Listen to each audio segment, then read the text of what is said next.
of this whole journey and vlog and everything like that. I'm going to give you a breakdown of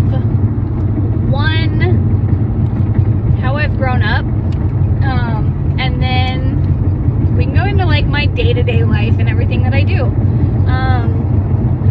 If you have questions, feel free to ask. I am a completely open book. I don't really hide shit from anybody, but at the same time, I've never been one to really share my personal life.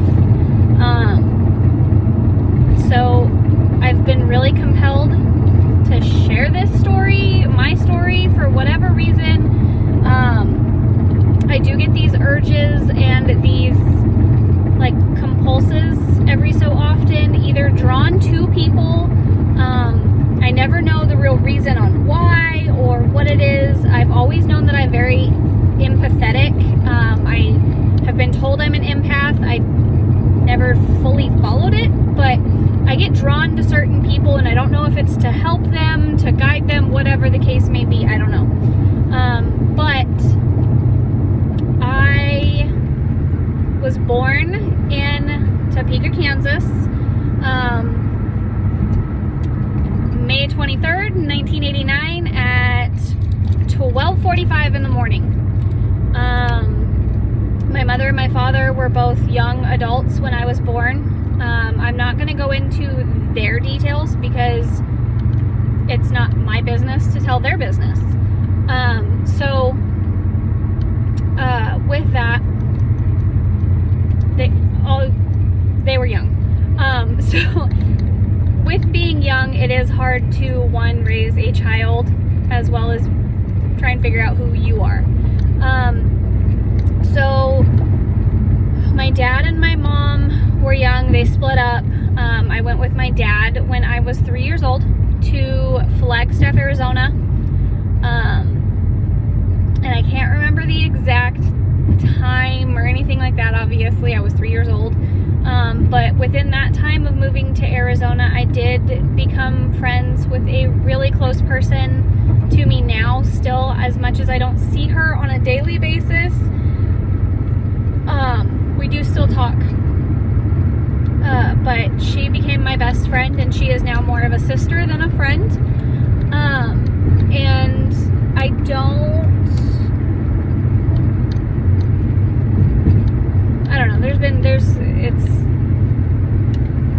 I'm not going to mention names either, sorry, I don't want like I said, my intentions for this are not to hurt other people, so there's going to be some gray areas, I should say. But I met her.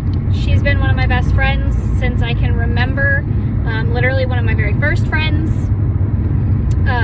But I went to a year-round elementary school, Killip Elementary, and that meant I got to see my mom over summer break or spring break.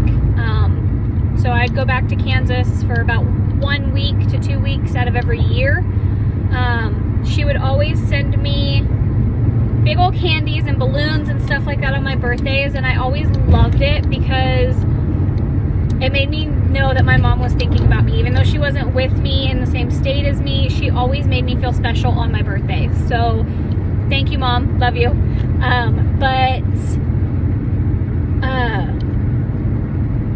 Yeah, so I went to year-round school in Flagstaff. I had really good friends when I was growing up. I didn't have very many bullies or anything like that, but I also grew up with these kids, so it was kind of like they knew me, but they really didn't know me. I don't know, it was kind of that situation. Anyways, so in that school, I loved it. I loved Killip. That was my favorite elementary school, and actually one of my cousins was one of the teachers, so I thought that was super cool too. In kindergarten, me and my best friend ended up, don't judge me, okay, we ended up dating the same boy, which it was kind of funny because he would call me his girlfriend and call her his ex. We were stupid, we were young, whatever, and I don't really remember much about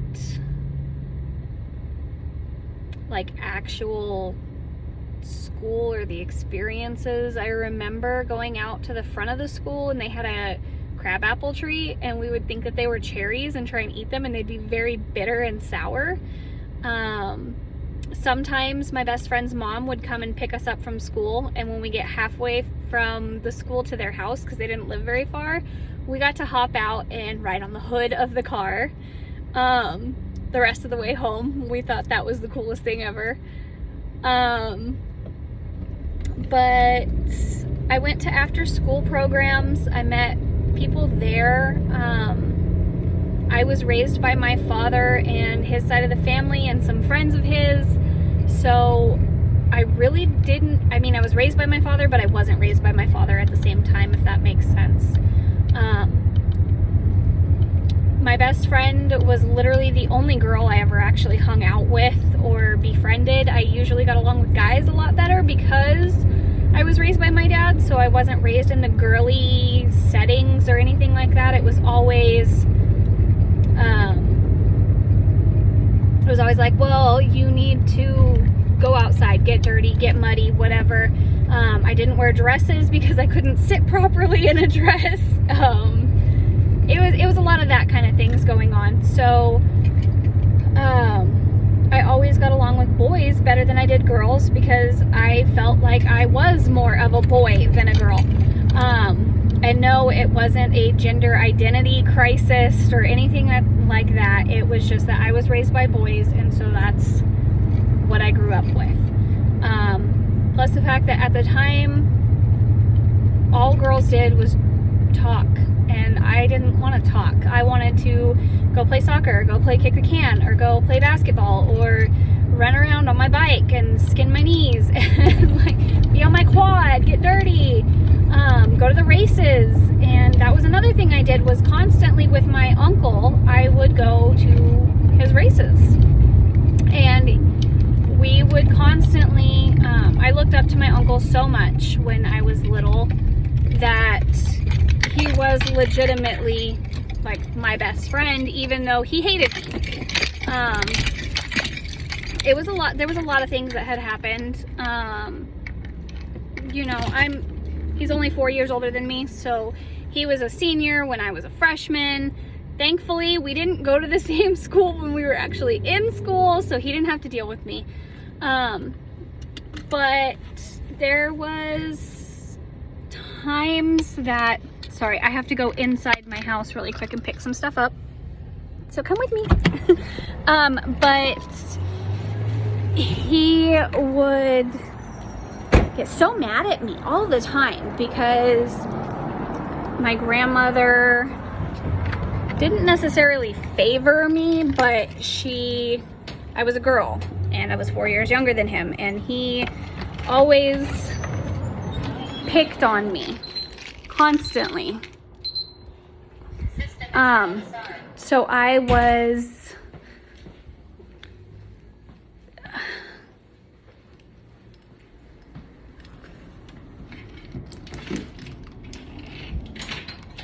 sorry guys, I have to take some stuff back to Cox, but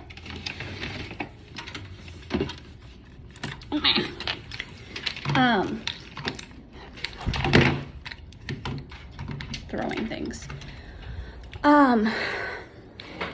I was constantly his punching bag, everything like that, and even through all of that, I always looked up to him. Like, he was always more of a big brother. Like, that's just how he was. So I never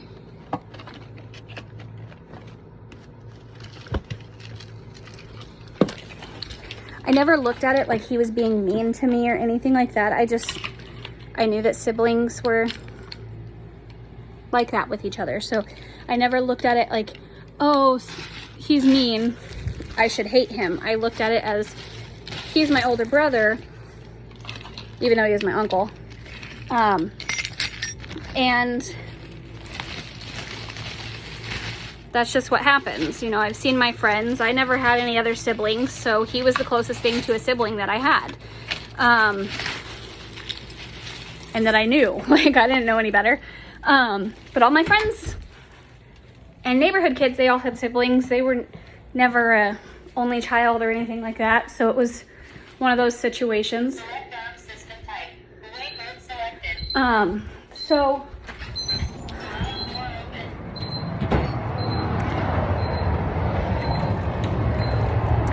it was never like, I don't know, like I said, it was just never one of those situations that I really thought anything of it. But I'm babbling, my bad.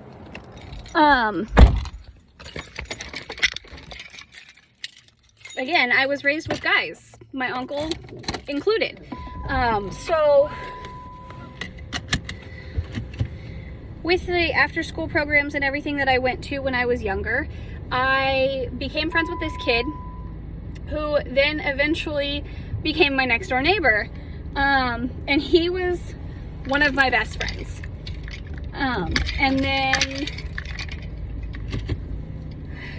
after I moved into this house, that meant that I had to change schools.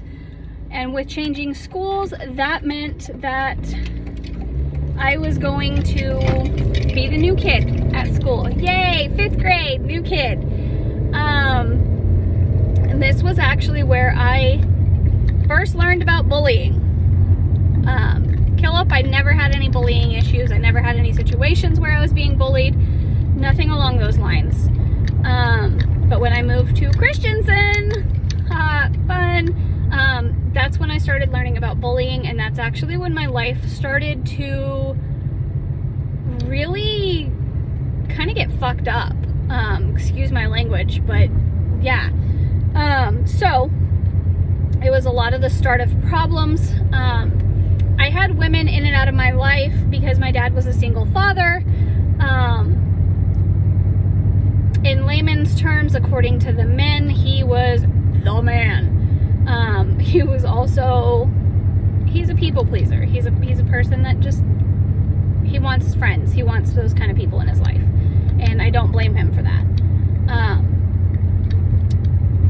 But with that, there'd been women in and out of our lives. There'd been friends' houses that we lived with, everything like that. So up until 5th grade, when I actually had a stable home that was our home, everything like that, it was constantly moving back and forth between friends and family and staying with this person, staying with that person, you know, typical stuff. But up until 5th grade, I had a very normal upbringing, I would say. It was legitimately friends, family. We would constantly go do things. We would go out to the lake. We would go to the rivers, to the creeks, everything like that. We would jump off of Grasshopper Point. We would go out to Lake Powell, all this stuff. We never had any issues. But 5th grade, I moved to Christensen, and I was the new kid. I met one of these girls that I actually became friends with. She lived in my neighborhood, so we became better friends. And we would hang out all the time. If I wasn't hanging out with her, I was hanging out with my next door neighbor, and we would run around on our bikes, literally just be kids. And then I had never been the type to follow the crowd, follow what everybody else was doing, listen to what everybody else was saying or doing or whatever. And if you can see in my car, I apologize, it's kind of a mess right now, but so I never followed what everybody else was saying or doing. I had never been raised the way you should listen to other people and what they're saying about somebody, find out for yourself, that kind of thing. So that's what I always did. And there was this girl at school who everybody was like, oh, she's a witch. She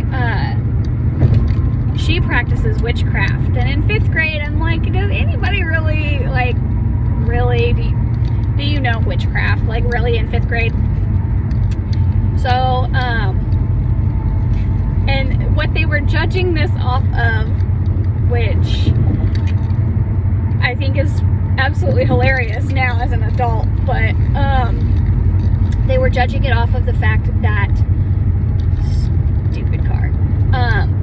They were judging it off the fact that she had gotten her period, which is 5th grade. That's when most girls start.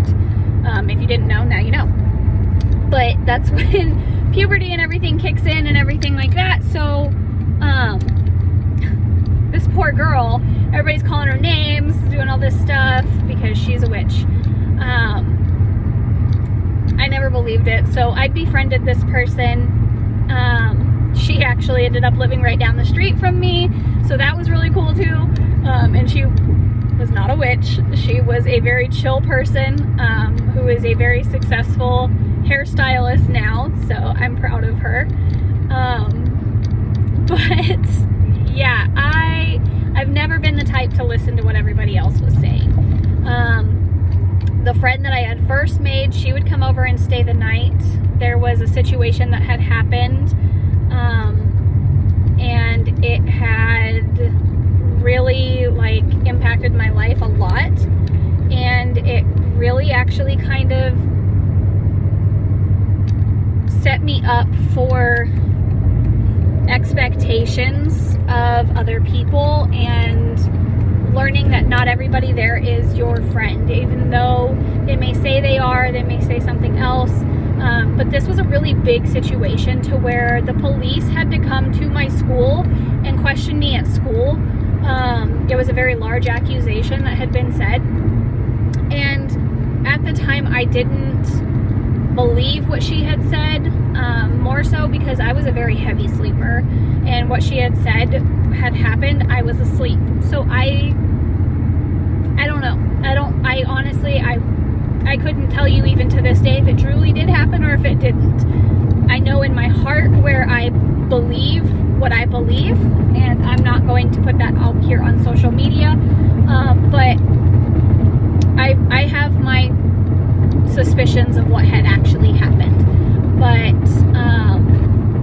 between that time and up until 5th grade, I had friends and family who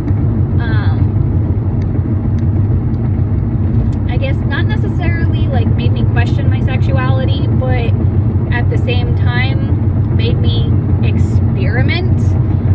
So there was a few of my dad's friends' daughters that we would always hang out and question things.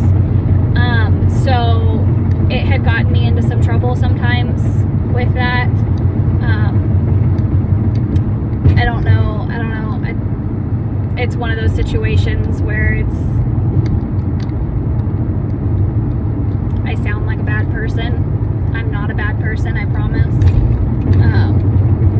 But it had gotten me. My curiosity had peaked, and I had gotten in trouble a few times. And I think I had gotten my father in trouble a few times, which was not my intention at all.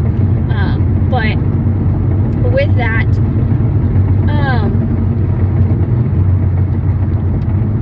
there's also a few things that happened in 5th grade that with this same person that we ended up not being as good friends anymore after that, and her parents moved her away. And I had actually reached out recently to her on social media, and we started talking a little bit again, but not much. And then 6th grade, I had a crush on this boy, which then found out he supposedly had a crush on me too, so I was super excited about that because I didn't think I was like the cutest thing. And you know when you have your family who tells you, oh yeah, you're so cute, da da da da, but then you have your peers who tell you you're not, and you have a big forehead, and you have this, and you have that, and yes, I have a big forehead. I don't give two flying F's right now. But in 5th grade, it devastated me. So kids are mean, kids are vicious. I've learned that. And with all of the bullying and picking on and haters or whatever you want to call them, over the years, I do not personal. I never have. I know it did definitely, there was a few times where it had hurt. It had hurt deep. But I had to remind myself that it wasn't because of me and I wasn't doing anything wrong for them to be mean to me. I had always been the type of person, blame it on horror movies, blame it on whatever you want. I blame it on the movie The Valentine. If you haven't seen that, go watch it. It's a really good movie. But it has karma in it, and it's not like karma, like Final Destination karma, but like it shows the effects of what can happen if you're mean to somebody and what they can potentially do. And when I watched that as a younger child, it made me really see and feel and how I portrayed other people and how I treated them. So with that, I was never the type of person to pick on somebody because of that. And so when I got picked on, no, I did not want to be the person that they were talking about, but I did forgive them. It wasn't like I held a grudge or anything like that. So I did have a few people reach out to me recently and apologize to me, and I appreciate it. But I also told that person that I never held it against them. I never took it truly personal. There were a few times where I had gotten into fights, and not even necessarily fights. It was I got jumped because I did karate when I was young. I did karate, and that kid and my karate instructor, he was former ex-military as well as former ex-police officer, and he taught me bujutsu. But he also instilled it into my brain that this is for self-defense, not support. So I never, ever, ever, even still to this day, try and fight people just to fight people. If I'm fighting you, it's because I feel completely threatened and verbal communication is no longer an option. But at the same time, I'm not going to let somebody just mess with me. So with that, I was never one of the people to try and start a fight. I was never one of the people who just wanted to talk shit. Now I do have a mouth and I will talk back to you, but that's because I know I can handle my mouth. But I do try and keep my mouth shut if I don't need to be saying anything. Now, if you're my family and you're laughing at me right now, shut up. I know what you're gonna say. I do try. Okay, stop it. But yeah, so I also feel, I'm gonna go into this really quick because this is like the last 5 minutes of this that I'm gonna do.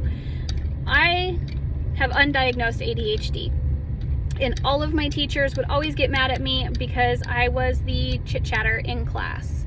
I still am.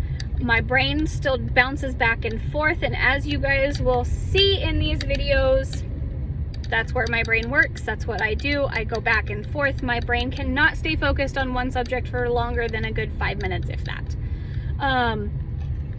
But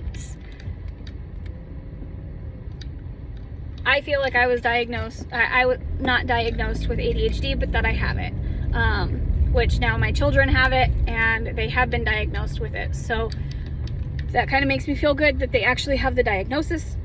And no, I do not believe that ADHD is a made up thing. It is a true neurological disorder, and I am living proof. You guys will see it in these videos. And again, I apologize, but I go back and forth and I can't keep my mind on one thing at a given time. But with that, that's where I'm going to end for today. I hope you guys all have a great day. I will hop back on tomorrow and post another video tomorrow. And we can start talking about middle school. Yay! And then after so again, a quick wrap up. I want to let you guys know just a quick breakdown of my life, and then we can go to like day-to-day events or shit that's actually happened. I don't know true timelines and stuff like that. I'll try the best that I can. And if you guys have any questions or anything like that, just let me know. Okay? Have a good day. Bye!